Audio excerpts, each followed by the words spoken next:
I welcome David Silver, a senior software engineer at Voyage. Now, in the past, he has worked in Udacity and he has actually designed the curriculum and also has been part of this academic world of self-driving car. So this Udacity degree was disruptive because it really marked the change in which the technology was growing.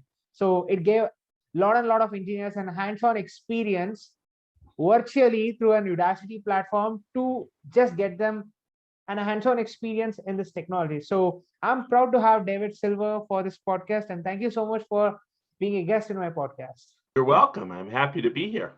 Yes, let's get it started, sir. Yep, on a philosophical note, let's just talk about intelligence.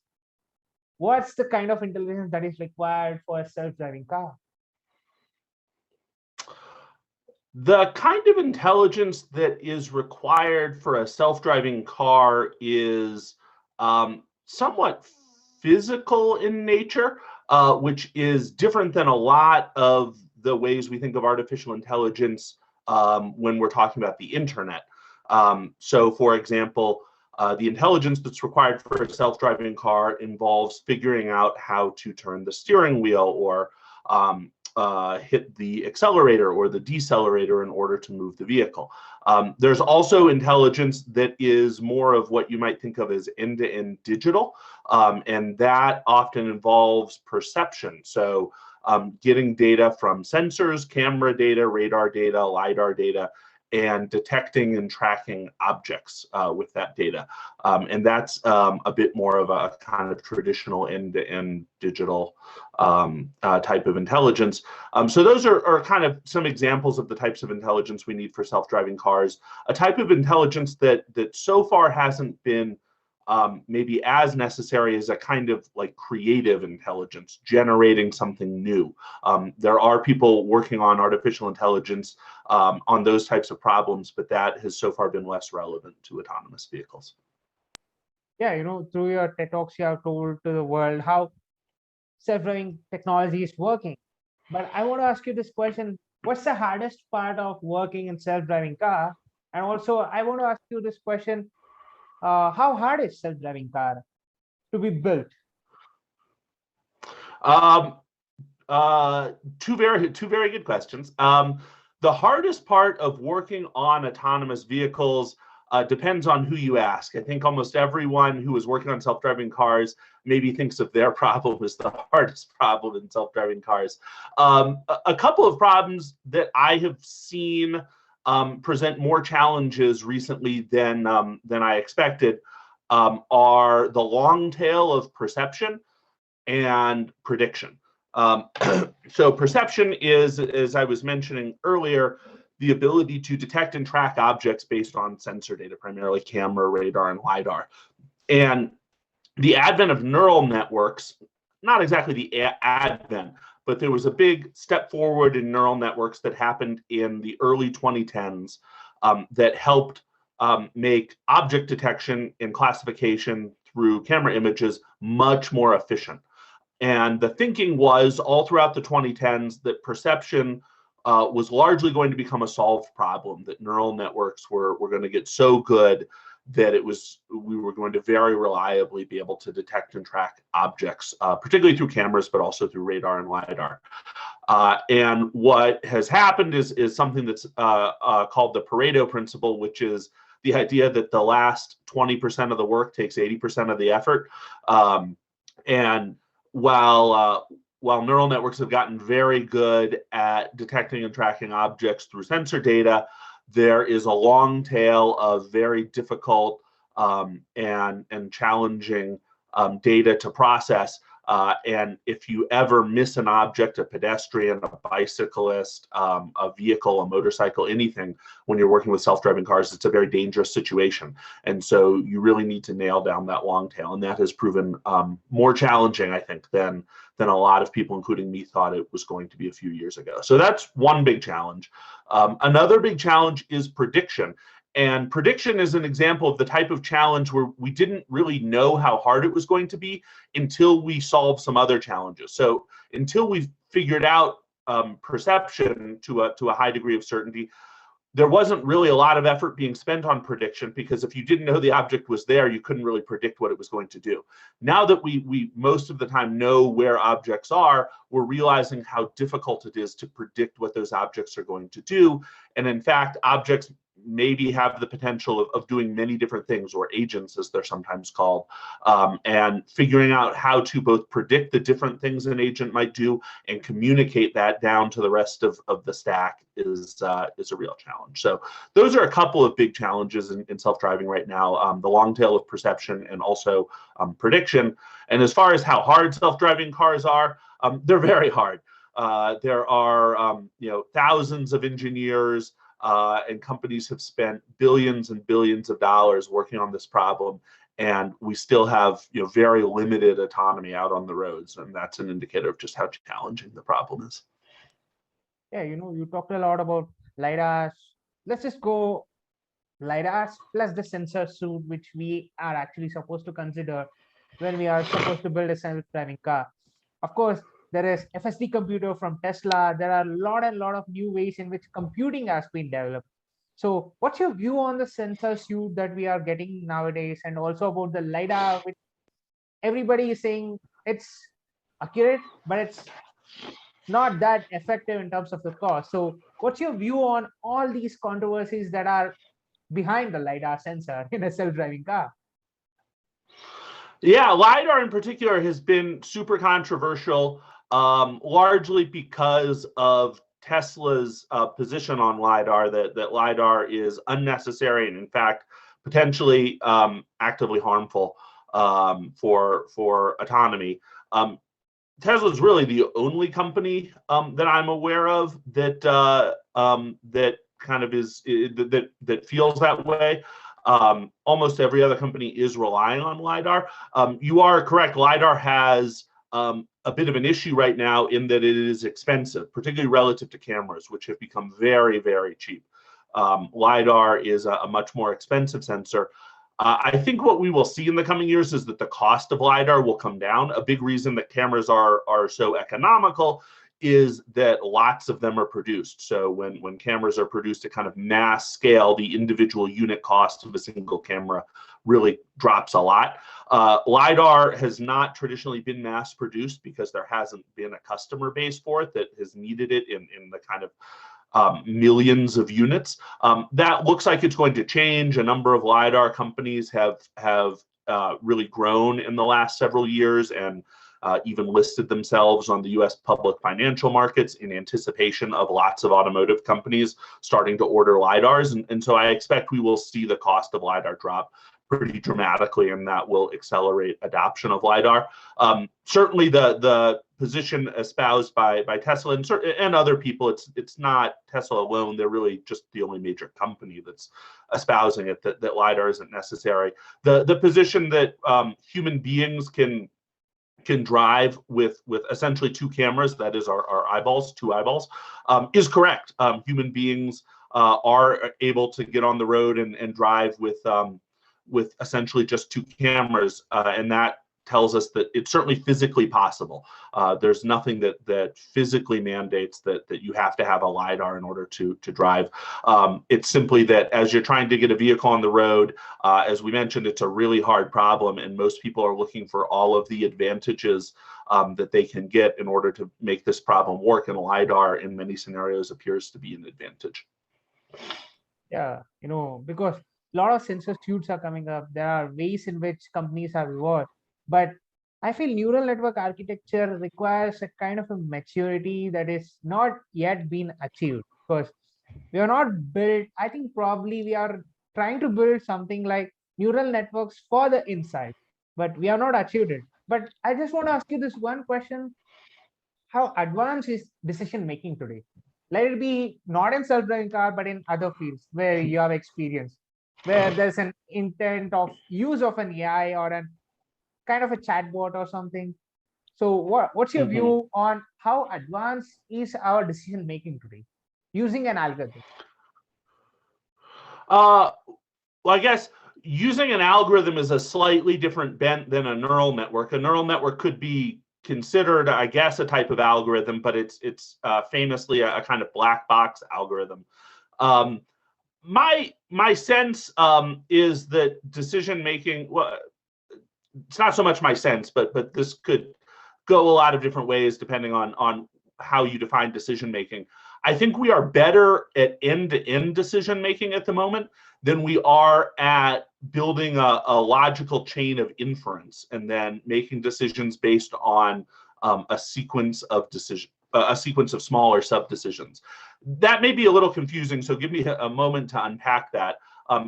Neural networks are kind of famously black box processes, and neural networks are really kind of taking over artificial intelligence. There are many avenues of artificial intelligence besides neural networks. They're not the only solution to every problem, but they are one of the solutions that has really advanced the most rapidly in the last 5 years. And what we see with neural networks are that we are able to train networks that make what seem to be good decisions, but we often have a hard time understanding why they're making those decisions. The maybe most famous example of this would be GPT-3, which is the latest generation of a kind of super neural network trained by an entity called OpenAI. They have outsourced parts of this or open sourced parts of the API to the public to build applications on top of. And GPT-3 seems to do a surprisingly good job with text and having textual conversations. But it's certainly very hard for those of us not within OpenAI on the outside of that organization to understand what exactly is GPT-3 doing to make those good decisions and how is it arriving there. And it's not entirely clear that even the folks who have more information about this, the folks who actually train the neural network, fully understand this. And so we're kind of able to present inputs and train a network to produce good outputs, but it's much harder to explain how that decision making works.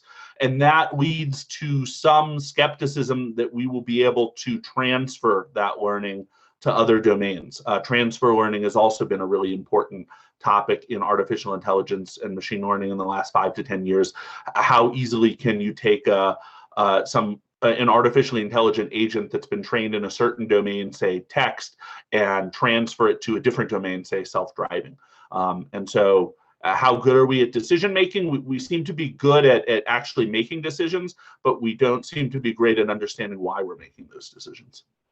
Yeah, it's true, because I just feel that our decisions today are bound to the algorithms which are there on our phone or our laptops or on the YouTube. We just go with the prediction which an algorithm of the made. We just go by the flow of an algorithm to some extent, not completely relying on it, but to some extent. But I just want to ask you this funny thought, because how much should we rely on an algorithm which is there in a self-driving car tomorrow? How much should we rely on it tomorrow? Yes. A lot depends on the domain. So for example, Waymo, which is the self-driving car arm associated with Google, Waymo is running fully driverless vehicles in certain areas of suburban Phoenix, Arizona, which is a city in the United States, a quite large city by American standards. They have taken many passengers, many of whom have filmed their rides and put it on YouTube. And I think if you were to go, or I were to go to Phoenix, Arizona tomorrow, I think it would be perfectly safe for you or I to hail a self-driving Waymo 1 vehicle and take a ride. And in that sense, I guess we would be relying on a self-driving algorithm tomorrow. It's a possibility. On the other hand, I don't think you or I or Waymo would be very comfortable with us relying on that algorithm in a totally different domain, say in some city in the far north where it's snowing, or perhaps in India on the roads in Delhi or Bengaluru or Chennai. And so right now we're slowly building up the ability of self-driving cars to operate effectively in different ODDs, as they're called. That's operational design domains. And the reliance that you can have on a self-driving algorithm is in part dependent on what ODD you're in. Yeah, but what about the self-driving autonomy in the level 2 and the human factor which we are considering in the level 2? What about all those? Because it's not a graph, it's not a meme material to just think on, okay, there's going to be a self-driving car or there's going to be another technology. But what's the human level intervention that can really affect the self-driving autonomy tomorrow in level 2? In level 2. So maybe first to just kind of go over the levels. It sounds like you understand this quite well. The Society of Automotive Engineers, the SAE, which is kind of the principal entity for automotive engineering, has defined 5 levels of autonomy. Level 0 is just a car with no assistance. Level 1 is a car with some level of basic assistance, say cruise control. Level 2 is a car with multiple types of assistance, perhaps adaptive cruise control. That's cruise control that slows down when you're behind a vehicle that also slows down so you don't rear end the vehicle. Maybe some lane keeping. But for level 2, the driver has to be fully in control of the vehicle at all times. Level 3 gets a little fuzzy, but the idea is that the driver can stop driving the vehicle and allow the vehicle to drive itself, but the driver has to be ready to take over if the vehicle ever says that it can't figure out the situation. Level 4 is what we were talking about a minute ago with regard to those Waymo vehicles in Phoenix.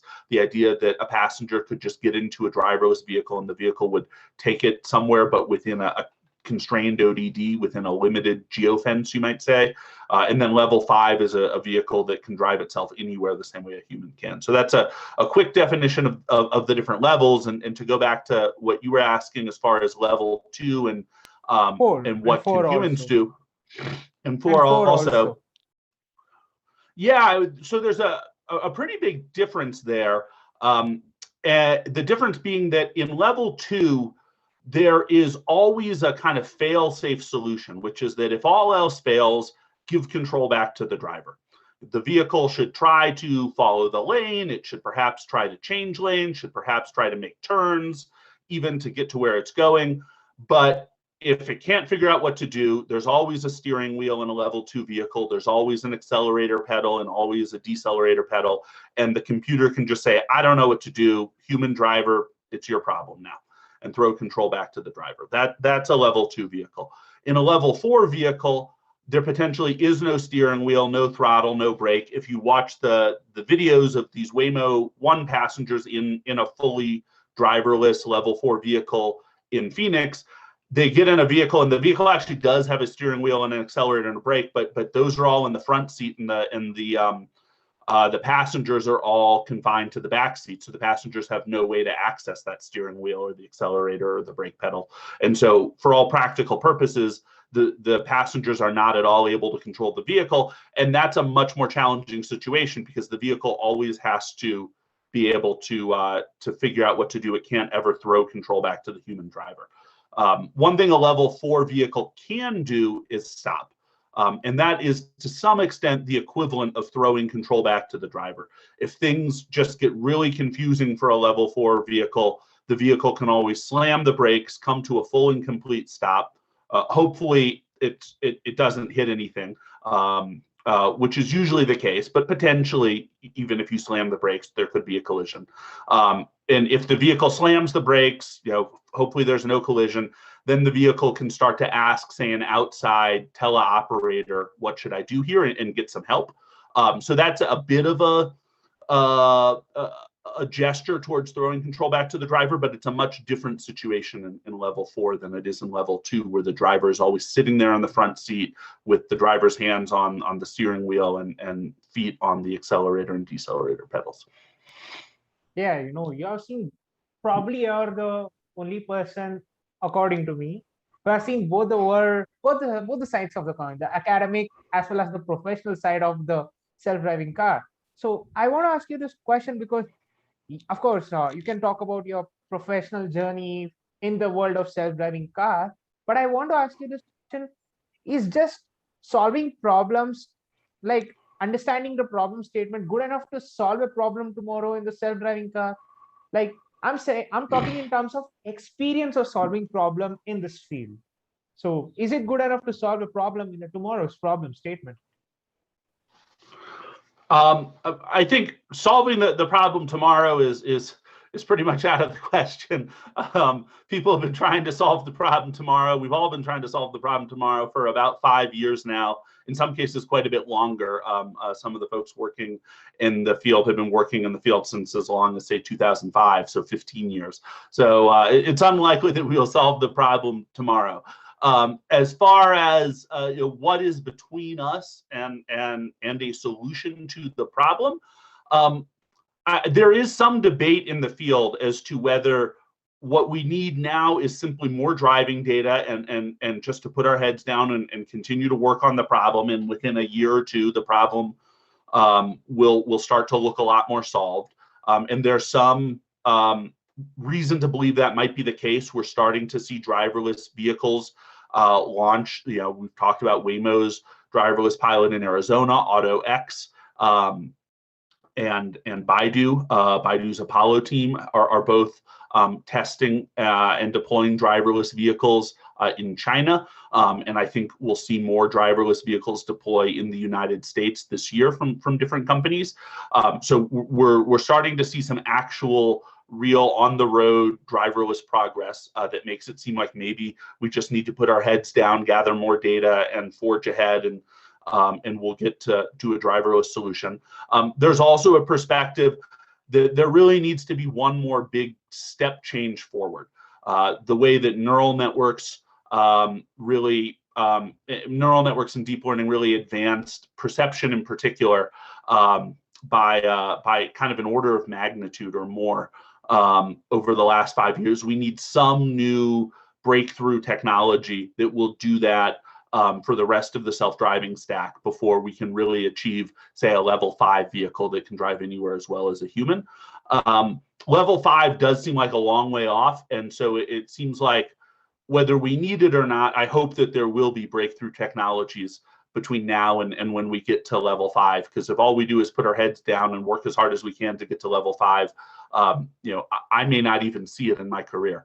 So hopefully we get some breakthrough technologies that accelerate the development of self-driving cars, allow us to do better prediction, allow us to deploy machine learning and deep learning more effectively into domains like motion planning and motion control, and that might help us get to something like a level 5 vehicle.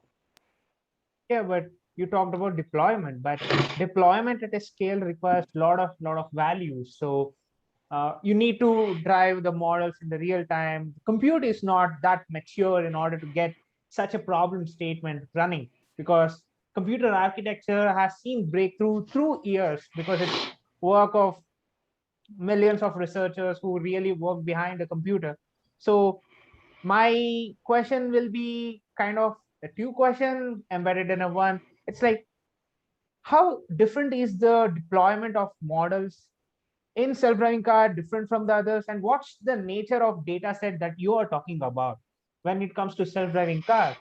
So all of this combined, give a broad overview of what is the actual requirement in the terms of deployment and in terms of data. Yeah, I sometimes have trouble with two-part questions. So I tell you what, I'll answer the deployment question, and then you'll have to remind me about the data set question. Yes. The deployment question is quite distinct for self-driving cars than in many other domains. And the reason is that the code has to be run on the vehicle in real time. We do not yet, and may not have for quite a long time, cellular or other data networks that make it plausible to run the compute on servers in the cloud and simply send the data down to the car to actually implement.